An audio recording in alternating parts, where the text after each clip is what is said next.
Mais vous pouvez avoir confiance en notre expertise.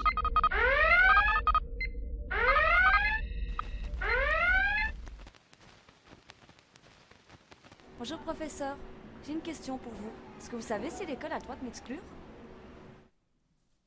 L'exclusion définitive est la sanction la plus grave qu'une école puisse prendre. Pour être légale, il faut qu'une telle sanction soit proportionnée aux faits reprochés. La loi précise que peut être mis à la porte d'une école l'élève qui s'est rendu coupable de faits 1.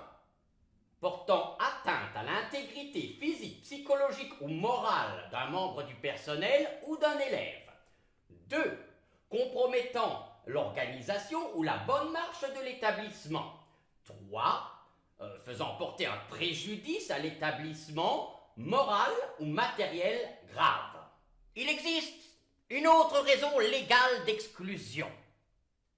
L'école peut exclure un élève majeur s'il totalise plus de 20 demi-journées d'absence non justifiée. Donc, une école ne peut exclure un élève que pour des faits graves qui se sont produits dans le cadre scolaire. Mais concrètement, c'est quoi des faits graves? La loi précise les faits pouvant entraîner une exclusion définitive. Premièrement, tout coup et blessure volontaire. Deuxièmement, le fait d'exercer volontairement et de manière répétée une pression psychologique insupportable par menaces, insultes, injures, calomnies ou diffamation. Troisièmement, le racket. Quatrièmement, tout acte de violence sexuelle. Et enfin, cinquièmement, la détention ou l'usage d'une arme. Ok, je comprends mieux ce que ça veut dire grave. On est bien d'accord. Oublier son journal de classe, son plumier, ou même claquer la porte, c'est pas pour des choses comme ça qu'on peut être exclu.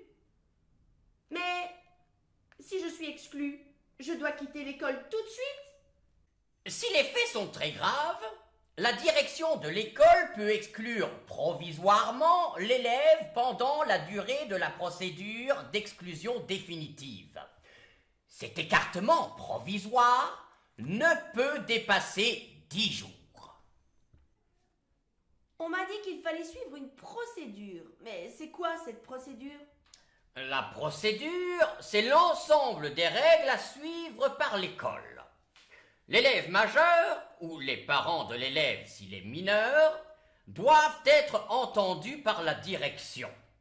Ils doivent recevoir une convocation par lettre recommandée avec accusé de réception. L'audition a lieu au plus tôt le 4e jour ouvrable qui suit la convocation. La direction doit leur exposer les faits et les entendre. Les parents ou l'élève majeur ont le droit de se faire assister.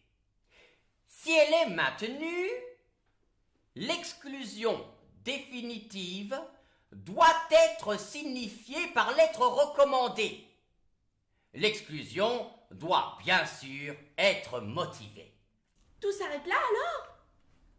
Pas toujours. Les parents ou l'élève majeur ont 10 jours ouvrables pour introduire un recours auprès du pouvoir organisateur de l'établissement. Mais attention, un recours ne suspend pas la décision prise.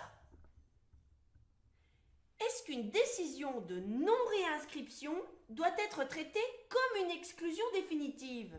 Oui, une non-réinscription est une exclusion définitive. Tout ce qui vient de vous être expliqué s'applique aussi à une décision de non-réinscription.